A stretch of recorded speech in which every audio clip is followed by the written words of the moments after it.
Yo, what's good, gang? It's the Dope Guy, and I am back with another video, big dog. Yo, hope you guys are all doing well out there because I'm doing alright. And here I am spinning the block with content for y'all, man. So, today's video is by Feli from Germany. This is 5 things Americans do that Germans find weird, man. Shout out to Feli from Germany, Felicia from Germany. Much love, respect to everything she got going on, man. Tap in, subscribe to her channel, man. 5 things that Americans do that Germans find weird. I know this is gonna be an interesting video. I know it's gonna be crazy. I'm pretty sure I've done these before, but you know, people who are not from America will find it like, I'm not sure about that, big dog. But yo, here we are. I cannot wait to tap in. But before we do that, subscribe to the Dope Guy, that way to get notifications every time I upload, and follow me right here on Snapchat and Instagram right across the bottom of the screen. So with that being said, I'm not gonna hold y'all much longer because you already know this. Go, big dog. Let's get into it. Yes, sir. Germany and the US have a lot in common, and when I first moved here, I didn't really experience a huge culture shock.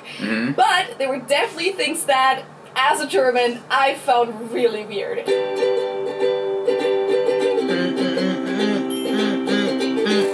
Hello, servus, and welcome back to my YouTube channel. My name is Feli. I'm originally from Munich, Germany. But I've been living here in Cincinnati, Ohio, on and off since 2016. About half a year ago, I made a video about 5 things Germans do that Americans find weird. But of course, this also works the other way around. And over the years, I've come across a pretty good amount of things that are totally normal to Americans, but weird to Germans. And here are 5 of them. Hey, do you want to grab a coffee with me, like right down the street? Sure, let's go. Wait, what are you doing? Getting in the car? No, like it's literally just 2 blocks down the road, like a 5-minute walk. Okay, so this is a situation that actually happened to me during my first few months of living in the US. And since then, I've come to learn that this is way more than just a stereotype. Americans really drive everywhere. At least that's my experience here in the US, where everything is pretty spread out and public transportation is more or less non-existent. In bigger cities like New York, San Francisco, or Chicago, that's different, but here people really have to drive to get places. But the thing is that they even do so when it's not necessary at all, like in the situation I just showed you, or in this situation that I run into with Ben all the time. Okay, so we just came out of Kroger and we're trying to go to PetSmart Next, which is right over there, like 3 stores over, right? And what are you doing, mister? Driving. Ridiculous. And to take this to the next level, Americans also run a lot of their errands without ever leaving their car because there's literally drive-thrus for anything. I mean, I was familiar with drive-thrus at fast food restaurants, but then I come here and I see a drive-thru ATM. Facts. Like, what? Why wouldn't you just park, get out of your car, and walk over to the ATM? There are drive-thru pharmacies. That's also how I've had most of my PCR tests over the last few years. Just in the car, in the drive-thru. It's just easier for people to do it, man. You know what I'm saying? You can do what you gotta do, pull up, get what you gotta get, and go about your day, bro. Getting out the park and getting out the car and do all that stuff, man, that's too much time, man. It's time consuming. So the drive through everything is is beneficial to people. There is drive-through liquor stores, most coffee shops have a drive-through, and even drive-through wedding chapels and funerals are a thing. You really don't ever have to leave your car in this country if you don't want to. Okay, I promise I'm not trying to make fun of Americans. I mean, I do a lot of these things myself when I'm in the US, and I've definitely gotten used to doing this the American way over the last 6 years. But compared to Germany, and I know I said this in the last video, but compared to Germany, where walking is a very normal part of life, and everything up to a 20-minute walk is honestly a no-brainer, it's definitely something I had to get used to. And I know that whenever other Germans experience this for the first time, they find it kind of weird as well at first. Another thing that many Germans are surprised about at first is that a lot of Americans don't speak a second or third language, even though that can be a huge career boost. But most American schools just don't offer a lot of language classes, and students aren't usually required to take more than 2 years of a second language, if that. Well, good thing that italki exists, where you can take customizable one-on-one lessons with certified teachers that fit your schedule and budget. You can choose from thousands of amazing teachers for over 150 languages, including German, English, Spanish, French, Japanese, and Mandarin. To book a lesson, you simply select your language. You can also set some extra filters, and then you can scroll through all of the teachers, watch their introduction videos. Hallo zusammen, mein Name ist Vanessa. And book your time slot with them. There's no long-term commitment here. You simply pay per lesson. German conversation lessons start at around €5, for example.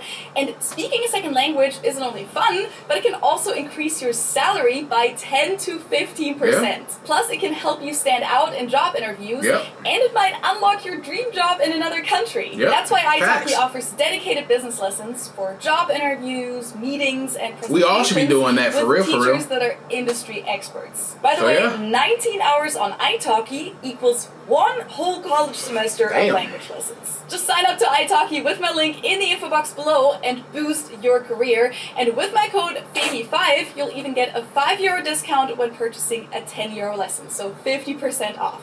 Oh, my friend just said she's at this party and we should come. Do you want to go? Sure, sounds great. Let me just get changed real quick. In your car? Yeah, just 1 second. People have done that.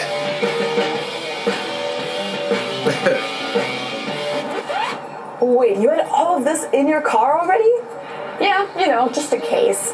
Yeah, never know where you're going. Yeah, don't you? My car makeup. Okay, this one is pretty closely related to my first point, but it just had to be on this list. Because guys, it's not an exaggeration when I tell you that Americans live in their cars. Which, you know, makes a lot of sense considering that they drive everywhere and therefore spend a lot of time in their cars.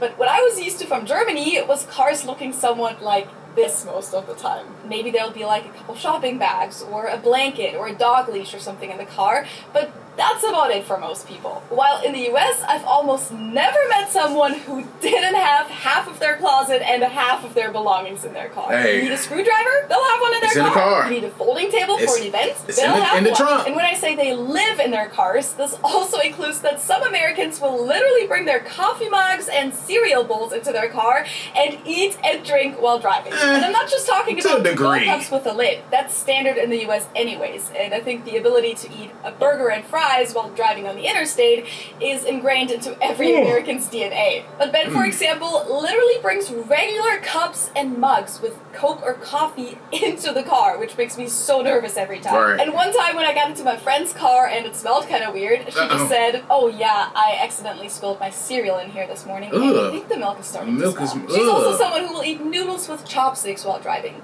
Oh, that's insane.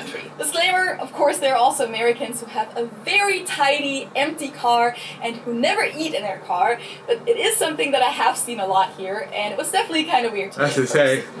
Imagine being able to build an app with your name on it, just by thinking about it. Meet Base 40. Okay, so we need mayo, pickles, and milk. Okay, let's see here. Mayo.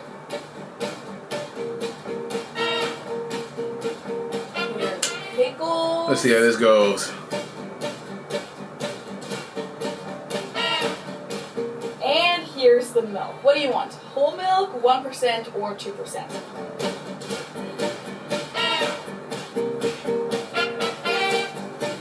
This is one of the things that I literally mentioned in one of my very first videos ever on this channel. What happened?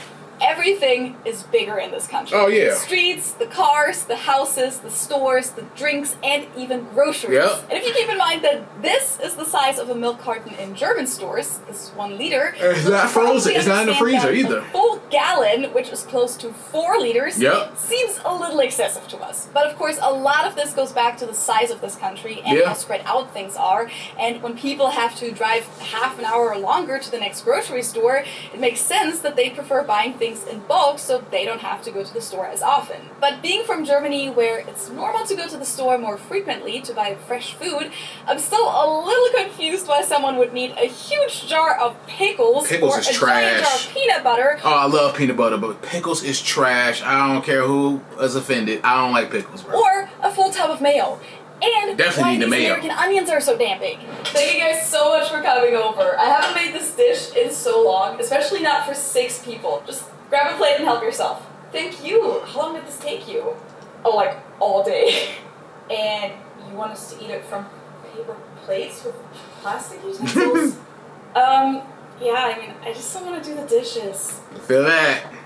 You have a dishwasher. Okay, this one might not bother all Germans as much as it bothers me, and I know I've brought this up before, but I will just never understand why so many Americans use disposable dishes in situations where, in my opinion, it's really not needed, like at their own home. And I've seen this throughout different socioeconomic classes and scenarios, from college students using disposable dishes for dinner, even though they do have real dishes in the cabinets, to entire families using disposable dishes on Thanksgiving or Christmas. Yeah, especially on big holidays, you don't want to pile up all them dishes, man. That's gonna take like 40, depending on how much cooking and how many people were at your house. That's like 30, 40 minutes washing the dishes, bro, or in the dishwasher. That's time consuming. Once again.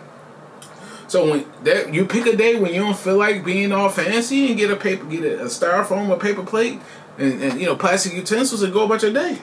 Now, of course, plastic and paper plates do exist in Germany, but, and I think this applies to other European countries as well, we pretty much only use them in situations where using real dishes really makes no sense at all. Like for a picnic in a park, or maybe for a kid's birthday party where the children might be walking around with their plates, or a huge cookout where you might not have enough dishes. But if I have the option to use a real plate and real silverware, I'll personally always prefer that, because eating from a soggy paper plate with a wobbly plastic fork and a knife that doesn't cut can really ruin the whole eating experience for me. Especially when you've spent a lot of time cooking. I don't understand why people then take away from that with serving the food on a plastic plate. And holidays are honestly the very last occasion that I'd ever use disposable dishes for. Like, if anything, that's when you take out your best dishes in Germany. Which I know a lot of families in the US do as well, but as I said, I've also seen a few different families use disposable dishes on holidays. And the explanation is usually either that they don't have enough plates for a big group,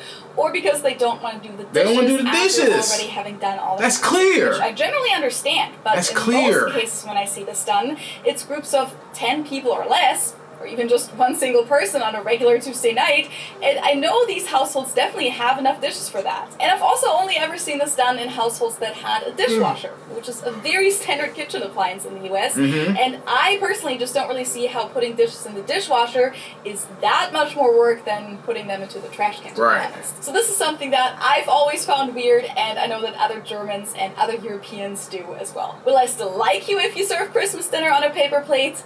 Yes, of course, but it is something I still have to get used to. Good morning, guest. What do you want for breakfast? Do you have some bread? Of course. Here you go. No, not toast, like actual bread. Wait, what do you mean? This is bread. Okay, last but not least, we have sliced bread. As you might know, Germany is known for the quality and variety of this bread. I know for sure that would be weird for them. Like, they want that good top-notch bread, you know what I'm saying? Like, actual baked bread. Out here, we buy bread by the slices, loaves of bread, you know what I'm saying? This is what people consider bread. Yep. Of course, you can find German-style bread if you look for it, but it's not the standard, and if you do find some good bread, it's usually really expensive. But for the most part, this is what you'll get in the US when you ask for bread. And honestly, there's simply a communication issue between Germans and Americans here, because this, to a German, is Toastbrot. It's the type of bread that is super soft and that you put into a toaster to make it crunchy. We definitely have that too, but it's not what we mean when we just use the term Brot. That will usually refer to something like this, like a sourdough or Vollkornbrot. Or when we say Brötchen, which means bread roll, we mean something like this. But those are also different from your typical American dinner rolls. They're crunchy on the outside and soft on the inside, and they're definitely not they want some bread now, bro. A lot of the bread you'll find in the US. Like when you go to a nicer restaurant here, for example, where they'll give you a bread basket for the table, it might look pretty good at first, like cut up baguette, but in a lot of cases it's also really soft and oddly sweet. Now, when a German looks for bread in an American store, it'll usually go somewhat like this. I've done that. Definitely done that in the stores. Like, simply put, this is considered a sponge in Germany, not bread. Okay, just kidding. I mean, half kidding, because that is really what most Germans think of, but of course that was put a little harshly. It's not like Germans don't understand the cultural difference and the difference in food preferences, and you will even find specifically labeled American sandwich bread in German stores, and people do buy that, but to us Germans, it's definitely weird that what we know as toast bread is just considered regular bread in the US. And I think a lot of us also find it a little weird that there doesn't seem to be any demand in the US. I just want to apologize because I'm exhausted. I've been super busy, been just up doing stuff, and I'm exhausted. But hey, I'm here. I am here. I apologize. I'm exhausted though. Good bread. What else comes to your mind when you think of things that Americans do that Germans or people from other countries might consider weird? Let me know in the comments below. And of course, I also have many more things on my list. Oh, definitely hit that list. Americans do. And I think I have even more things on my list of weird things that Germans do. So let me know if you want me to publish a part 2 for that. I hope you enjoyed this, and I hope my American viewers don't feel attacked too much. Not at all. There will also be a lot of comments from Americans saying that they totally don't do these things, because as always in my videos, these are all generalizations, of course. Yeah. And the things I mentioned in this video don't apply to every single American. Exactly. They don't apply to everybody, every single German. Shout out to her, man. A good video. A lot of things in this video, we do. You know what I'm saying? People do go to every drive-through pharmacy. That drive-through funeral is crazy. That's crazy, bro. That may be something you do during COVID, but hell no. Drive-through funeral is wild behavior. That is nasty work. Doing that, people do get dressed in the whip. You know what I'm saying? If they got to change their clothes, get dressed in the whip, or you got it in the trunk. Go behind, go in the back. Get your jeans, change your pants, all that. We've all done that at the trunk. We've all done that, man. Especially if there's places we have to go into. If we have on shorts and we have to go into somewhere where we can't wear shorts, oh yeah, definitely keep a change of clothes. You have to do that. But a lot of things in this video, Americans pretty much do. It's just what it is. I know it's weird, you know what I'm saying? It's strange, but hey, it's just how it is, man. That's just how we do, man. And shout out to y'all, man, who have moved to America and adjusted to how things are, man. I know it's a big deal. It's a huge adjustment, a big culture shock, but y'all out here doing it, man. Shout out to Philly from Germany. Much love, respect to her. And yeah, man, I'm exhausted, but here I am. Got y'all with content, man. Y'all already know the vibes. But yo, I hope you enjoyed the reaction to this video. If you enjoyed my reaction, please give me a thumbs up. Subscribe to the Dope Guy Big Dog. Hit the notification bell whenever I upload.